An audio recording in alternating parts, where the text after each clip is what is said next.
let's transition to the game I'm looking forward to this weekend, a game where I will be in the house at Paul Brown Stadium. We got a pair of 3-1 teams playing against one another at Paul Brown Stadium. Packers 3-1, coming off a win over the Pittsburgh Steelers, 27-17. We got the Cincinnati Bengals 3-1 on the season, fresh off a Thursday night win over the Jacksonville Jaguars. It's a 1 o'clock Eastern time start. The game will be aired on Fox, ESPN. They give the Packers a 54% chance to win this game. Go, Pack, go. I'm so excited for this game. I'm so excited. I'll be there. I'll watch the Packers and Bengals play against each other. In 2017, I believe that game was played at Lambeau Field. It was a great game. Packers end up beating the Bengals in overtime. Aaron Rodgers threw like a 67-yard pass to Geronimo Allison. Packers got in field goal range, kicked the walk-off field goal, won that game. But when it comes to my expectations for this game, first and foremost, everybody knows this game is personal for me. Being born and raised in Cincinnati, a lot of Bengal fans, they hate me because they feel like I'm supposed to be a Bengal fan. And they ready to disown me and say that I'm not a Cincinnati native because I'm not a Bengals fan. And, I'll be honest, it hurts me a little bit. It hurts me that my own friends and family are ready to disown me because I'm not a Bengals fan. It hurts me, seriously. But for whatever reason, Bengal fans, they act like it's a mandated law that you have to be a Bengals fan because you were born in Cincinnati, as if sports isn't diverse. Sports is diverse. No matter who you are, where you come from, you are free to be a fan of whatever team that you choose to be a fan of. You don't have to be a fan of the Pittsburgh Steelers because you were born and raised in Pittsburgh. You don't have to be a fan of the New England Patriots because you were born and raised in Boston. Wherever you choose to be a fan of, whatever of that particular team, you can be a fan of that particular team. And so Bengal fans, they have scrutinized me for being a diehard Packers fan.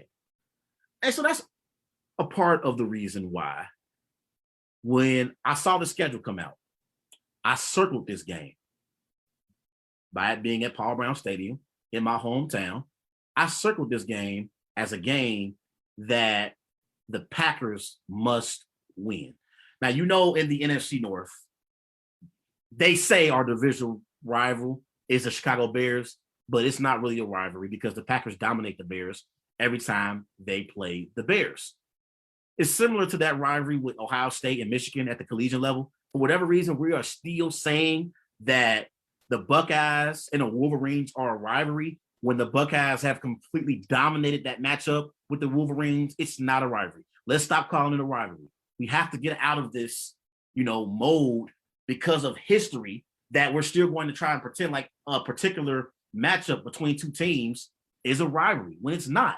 If you beat a team, I'll say 10 straight years in a row or 10 straight games, it is not a rivalry. So it's not a rivalry between the Buckeyes and the Wolverines, just like it's not a rivalry between the Bears and the Packers. Okay? But many people will say that's our rivals, right? Maybe even the Minnesota Vikings. But for me personally, I don't give a damn if we drop one game to Justin Fields and the Chicago Bears this year. I don't give a damn if we drop one game to Kirk Cousins and the Minnesota Vikings this year. We have to beat the Cincinnati Bengals Sunday afternoon at Paul Brown Stadium. I got a lot riding on this game. A lot of family and friends been calling me all week, bragging about how the Bengals are sitting at 3-1 on the season. We got a young franchise quarterback in Joe Burrow. He's one of the best young quarterbacks in the NFL. We got a high-powered offense with Tyler Boyd on one side of the field, with Ja'Marr Chase on the other side, an elite running back in Joe Mixon when you get the right protection. I got Bengal fans calling me all week talking about how the Cincinnati Bengals are sleepers in the AFC and how they are ready to put the NFL on notice with the big-time win over Aaron Rodgers and my Green Bay Packers. And Aaron Rodgers, you cannot let this happen. Okay? You can lose to anyone on the schedule this year one time. But I'll be damned if you lose to Joe Burrow and the Cincinnati Bengals. The Bengals and the Packers, they only play each other every 4 years. Once every 4 years. And they only come to Paul Brown Stadium once every 8 years. So the next time I'll see my Packers live in action won't be until 2028. And I don't want to go a whole entire 8 years having to listen to Bengal fans brag about how Aaron Rodgers and the Packers lost when they came to Paul Brown Stadium, October 10th, 2021. I need you, Aaron. I need you, Devonta. I need y'all to come away with this win in the worst way. I need it. I mean, we'll play the Bengals again in 25? Oh, it'll be 2020. It'll be 2029 when we play the Bengals again. 8 years. I'm getting my math mixed up. But I can't have the Bengal fans trying to, talk trash to me for the next few years. I can't have it. But when you look at the game, right, my expectations for this game, I expect the Bengals to come out ready for this game. I have to be honest. They know they are going up against a legend in Aaron Rodgers. Aaron Rodgers, 3-time NFL MVP, NFL Super Bowl champion, NFL Super Bowl MVP, has broken a lot of records throughout the course of his career.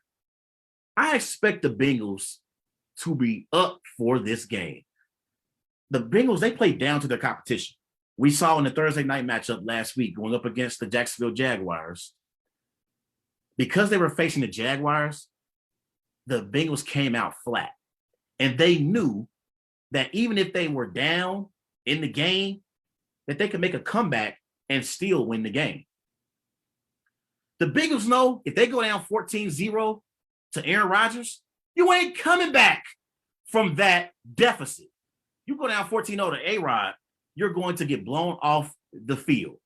So I expect Zach Taylor to have the Cincinnati Bengals ready to play in this 1 o'clock kickoff against Aaron Rodgers and the Green Bay Packers. I believe this is going to be a high-scoring affair. So if you were a betting man or a betting woman, I would take the over in this game. The over right now was at 50.5. I would take the over right now and not look back. This game is going over. No matter who wins this game, it's going to be a lot of points scored in this game. And so right now, let's talk about the injuries for both teams. My Packers, we're dealing with a lot of injuries right now. I just got a tweet earlier about our starting center, Josh Myers. He's going to be out in this game. It's a possibility that Elton Jenkins, he may return back in this game. Good thing about Elton Jenkins, though, you can move him around that offensive line, so you can move him to center since Josh Myers is going to be out. But we got a lot of key injuries to key players on our team. Jair Alexander, he has a shoulder injury right now that he's dealing with. He's one of the best cornerbacks in the NFL. He's big time. And Matt LaFleur announced earlier that they're going to try to push back surgery, as much as possible, and see if Alexander's shoulder can heal on his own. You got Zadarius Smith right now dealing with the back injury. His status is uncertain for the rest of the season. David Bakhtiari, he's still on the PUP list, so he's not going to come back until possibly week 7 or 8 in the season with that ACL tear that he suffered last year. And then you got MVS right now, Marquez Valdes-Scantling. He's dealing with the hamstring injury. So the Packers got a lot of injuries that we're dealing with. But we got the ultimate player in Aaron Rodgers who can offset any deficiencies, whether it be injuries or whether it be a bad defense that he's dealing with, because Aaron Rodgers has done it countless times in his career. And I'm going to get to him in a bit. Bengals got some injuries they're dealing with too. T. Higgins, he practiced a little bit this week, but it's a chance that he may return back to the lineup with his shoulder injury. Bates, the safety for the Bengals, he's dealing with the neck injury. You're going to need Bates in that secondary if you're going to slow down Aaron Rodgers in the passing attack. Joe Mixon, he's dealing with the ankle injury that he suffered against the Jaguars. And then Trey Waynes, he's dealing with the hamstring injury as well, the other cornerback. So both teams dealing with some injuries to some key players, but it won't be no excuses because both teams got quality, good quarterbacks in Joe Burrow and Aaron Rodgers. I'm not going to say Joe Burrow's elite just yet. I'm going to get to him here in a bit because a lot of people saying right now Joe Burrow is elite. And I saw on First Take the other day, all of my notifications come to my phone with First Take and Undisputed when it comes to videos that they post on YouTube. And I'm disappointed in Stephen A. Stephen A. of ESPN. He's a big-time Aaron Rodgers fan. Y'all know his famous, saying, talking about Aaron Rodgers, he's a bad man. That's Stephen A. Hope I did a good job doing the Stephen A. impersonation, talking about Aaron Rodgers, but I'm disappointed in Stephen A. because I saw Stephen A. talking about Joe Burrow possibly being able to reach the ceiling that Aaron Rodgers has reached during his career. During his career, Stephen A. I got the video. Let me read y'all the title of the video just so I can make sure that I'm representing Stephen A. the right way. I want to make sure I'm representing him the right way. Stephen A. isn't ruling out Joe Burrow reaching Aaron Rodgers' ceiling. Man, can we pump the brakes on Joe Burrow? Listen, I like Joe Burrow. On the season, Joe Burrow has 9 touchdowns, 4 interceptions, 988 passing yards, completing 73% of his passes, which is ranked currently 3rd in the NFL. Joe Burrow, he's also a winner. He won at the collegiate level with the LSU Tigers. He won a national championship. He won a Heisman Trophy. Joe Burrow is big time. And he has the intangibles of being the type of quarterback that you can win a Super Bowl with. I came on my show in the immediate aftermath of the Bengals beating the Jacksonville Jaguars last Friday, and I talked about how the Bengals have found themselves a franchise quarterback in Joe Burrow to build their team around. And when you want to compete for a Super Bowl and be legitimate Super Bowl contenders, it starts with your head coach and your quarterback. The Bengals have one checked off. That's their quarterback in Joe Burrow. He's big time. And I like the fact that last week in the game against the Jaguars, Joe Mixon, he didn't really play well in that game. He didn't really play well. The offensive line, they didn't really protect for Joe Mixon like they normally can. And so the game was all on the shoulders of Joe Burrow. It was all on Joe Burrow. And so Joe Burrow played well in that game. He played well, and he delivered for the Bengals when they needed it the most, So I believe in Joe Burrow as a franchise quarterback. You can build your franchise around. But please pump the brakes on the Aaron Rodgers comparisons. Please. This is a legend at the quarterback position. This is the greatest quarterback in Packer history. I love Brett Favre. Brett Favre was a gunslinger. Bart Starr was a great quarterback in his own right. But neither of them are on the level that Aaron Rodgers is on. When you talk about the most talented quarterback in NFL history, before Patrick Mahomes showed up, it was Aaron Rodgers and no one else. Please pump the brakes on the Joe Burrow, Aaron Rodgers comparisons. Can Joe Burrow at least win a playoff game first? Can he at least get the Bengals to the playoffs? And then we can talk about whether or not he can reach the ceiling that Aaron Rodgers has reached in his career. But slow down. But let's talk about the Bengals offense going up against the Packers defense. The Packers defensively, they are led by defensive coordinator Joe Barry. Y'all remember last year, Matt LaFleur, he relieved Mike Pettin of his duties. They brought in Joe Barry. Joe Barry and Matt LaFleur, they are familiar with each other. So Matt LaFleur wanted to bring in a guy that he knows to lead the defense. So far, the defense, they've given up. What are they giving up? On the yards per game, they were 8th in passing yards per game. Points per game, they are tied for 19th. Not very good. Rushing yards per game, they are ranked 12th in the NFL.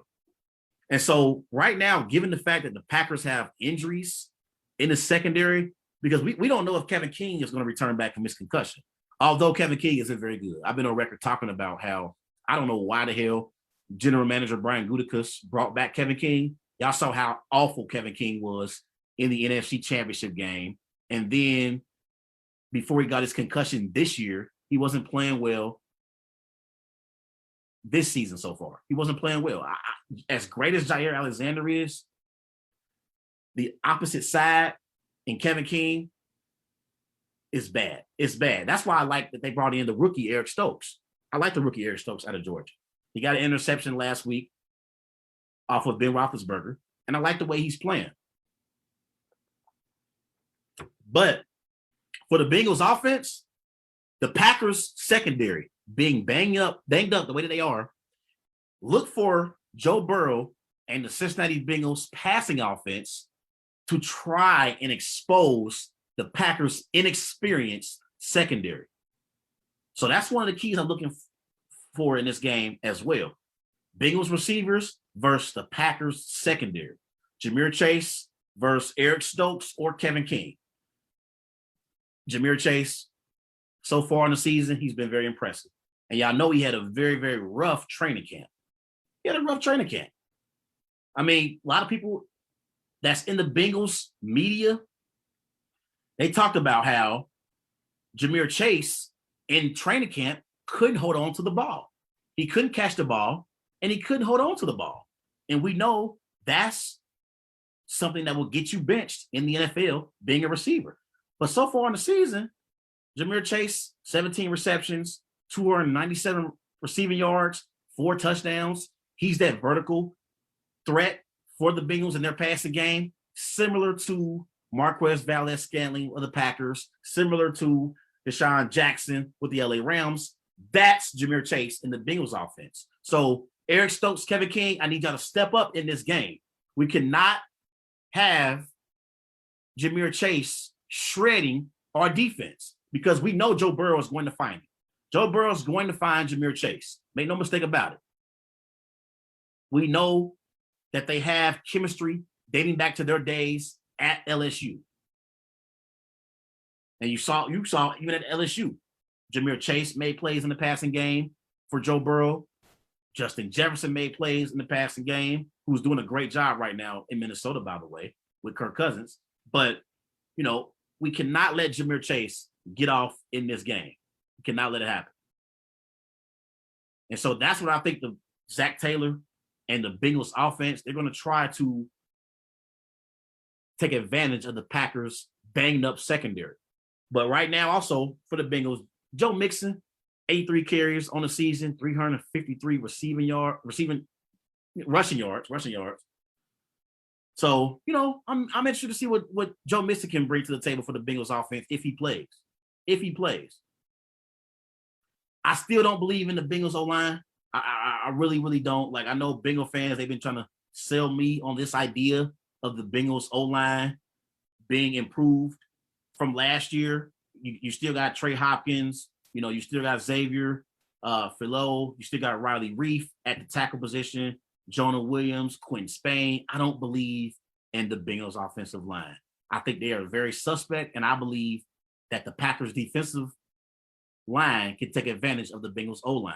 So I'm looking at players like Preston Smith, Kenny Clark, Rashad Gary, you know, Lancaster. Can you step up and apply some pressure on Joe Burrow? Because if you can, that will slow down the Bengals passing game because Joe Burrow will be timid in the pocket and you can put some pressure on him. If you allow Joe Burrow to drop back in the pocket and not have pressure on Joe Burrow, and he's able to call his girlfriend or wife, I'm not sure if Joe Burrow's married, and ask her what's for Sunday dinner, Packers going to have some problems. They're going to have some problems. And I'm a Packers fan, but I got to be realistic. I got to be realistic watching this game as a true sports critic and a sports broadcaster. I have to be honest. Bengals offensive line, they've given up 11 sacks on the season. So I think their offensive line can be exposed, just like I think the Packers secondary can be exposed. So we'll see what happens on that side of the ball. Let's transition to the other side of the ball. Let's talk about Aaron Rodgers and the Packers offense against the Cincinnati Bengals defense that's led by Lou Admiral. He is the defensive coordinator for the Cincinnati Bengals. Aaron Rodgers, he is tied right now currently with Dan Marino for 6th all-time in NFL history with 420 career passing touchdowns. So I expect Aaron to break this record and move into 5th all-time in NFL history for career touchdown passes. On the season, Aaron Rodgers, this is even with his terrible week 1 performance against the Saints, Aaron Rodgers, 8 touchdowns, 2 interceptions, 897 passing yards, completing 65% of his passes. Not great, but you expect Aaron Rodgers to improve statistically as the year goes along. And y'all know the offense is led by Aaron Rodgers and Aaron Jones in the running game. Aaron Jones, I like him because he's a very, very dynamic back. He's a running back that creates mismatches for opposing teams' linebackers. No one can guard Aaron Jones in the open field. Not one Bengals linebacker can guard Aaron Jones. Not Davis, not Logan Wilson, not Jermaine Pratt. None of them brothers can guard Aaron Jones. So I expect Aaron Jones to not only play a big part in the Packers running game, but also in the Packers passing game as well. He's one of the best pass catching running backs we have in the NFL in Aaron Jones. So the running game is led by Aaron Jones and A.J. Dillon. I want to see if the Packers can establish the running game with Aaron Jones and A.J. Dillon. If we can establish the running game and dominate up front with our O-line, who's been playing very, very well, by the way. They've been playing some great football, even without Elton Jenkins and without David Bakhtiari. Josh Myers, who's out in this game, unfortunately, but John Runyon, Josh Newman, Royce Newman, Billy Turner, the veteran, they all have stepped up in the absence of David Bakhtiari and Elton Jenkins. They've given up only 9 sacks on the season. They did give up 3 sacks to the Steelers defense last week, but if they can protect Aaron Rodgers and open up some running lanes for A.J. Dillon and Aaron Jones, that's a recipe for success for the Green Bay Packers offense. Okay? Defensively for the Bengals, last week, going up against Michael Robinson, the running back for the Jacksonville Jaguars, they gave up 30 carries for 139 rushing yards. If the Bengals defense gives up over 100 rushing yards to the Packers, they will lose this game. I'm going to go on record saying that. If they defense give up over 100 yards rushing, they will lose this game because that's going to open up the passing game for Aaron Rodgers to throw the ball to Devonta Adams, Robert Tonyan, and Alan Lazard. So they got to stop the run. They got to stop the run and slow down Aaron Jones. But so far in the season, the Bengals, they've done pretty good as far as yards per carry they've given up on the season. They've given up 3.7 yards per carry, which is ranked 7th right now in the NFL. And they've given up 93.5 yards per game, which is ranked 9th currently in the NFL. So, defensively, they're playing some decent football. They have 11 sacks on the season, which is very, very impressive. The more stops you can get on that Bengals defense, the more opportunities you give Joe Burrow and the Bengals' high-powered offense to put up points. So, guys like Sam Hubbard, DJ Redder, Trey Hendrickson, if they can apply some pressure on Aaron Rodgers, then this game could get very, very interesting.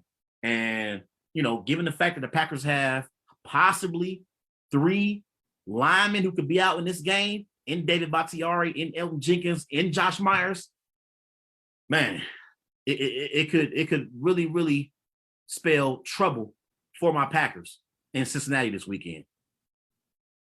Bengals pass defense, they've given up 229.5 yards per game. That's ranked 13th in the NFL. So that's actually also at the top of the rankings as well. So we'll see what happens. This is going to be an interesting matchup. Aaron Rodgers going up against this Bengals defense. But similar to the Bengals and how they're going to have opportunities in the passing game, Aaron Rodgers, he's going to have some opportunities in the passing game for the Packers as well. Ladies and gentlemen, the Bengals, they don't have anyone in their secondary who can guard Devonta Adams. Devonta Adams, he's having a quiet season the first 4 games so far. He has 31 receptions, 373 receiving yards, 1 touchdown on the season. So he's had a quiet first 4 games of the season. But no one in the Bengals secondary can guard Devonta Adams. No one. Trey Waynes, he may be out in this game. He's your best option, and he can't guard Devonta because Devonta Adams used to light him up, dating back to Wayne's days when he played with the Minnesota Vikings. So no one in that Bengals secondary can guard Devonta Adams. I look for Aaron Rodgers and Devonta Adams to really, really take advantage of this Bengals secondary.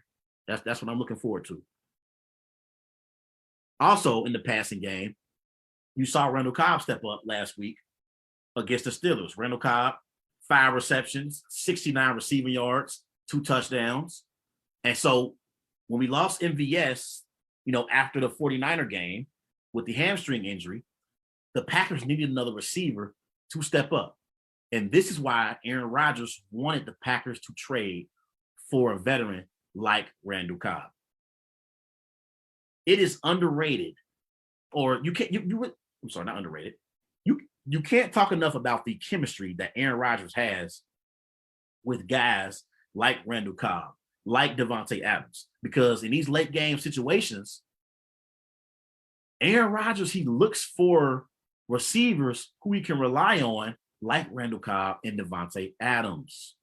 This is why you want to see receivers like Marquez Valdes-Scantling, like Allen Lazard, like Amari Rodgers step up at key moments in games in the regular season so Aaron Rodgers can trust them in a playoff moment. Because make no mistake about it, we know the Packers are going to the playoffs. They're going to win the NFC North. No matter what happens Sunday afternoon at Paul Brown Stadium, the Packers are going to win the NFC North. But the Bengals, they got to win every game they can win. Being in a tough AFC North, got some real stiff competition in Lamar Jackson and the Baltimore Ravens. Also, Baker Mayfield and the Cleveland Browns, who I believe is the best team in the AFC North. You got some stiff competition right now in the AFC if you're the Bengals. And then you look at the other divisions. In the AFC West, they're going to get 2 teams in the playoffs more than likely. The LA Chargers, the Kansas City Chiefs, maybe the Raiders, who knows? In the South, it's probably going to be only the Titans. I don't see the Colts making the playoffs. So the Bengals got some stiff competition in the AFC. Packers, we're going to win our division because we're in the NFC North. That alone will get us into the playoffs. But, I'm excited about this matchup. It's going to be a high-scoring affair. It's prediction time, though. It's prediction time. Who do I got winning this game? Aaron Rodgers, 34. Joe Burrow, 24. That's what I got. It's going to be a high-scoring game at Paul Brown Stadium. I'm rolling with the Pack to get the job done over the Bengals at Paul Brown Stadium. Packers, 34.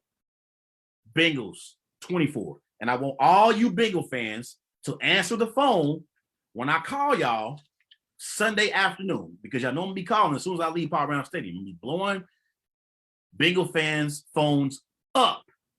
Go, Pack, go.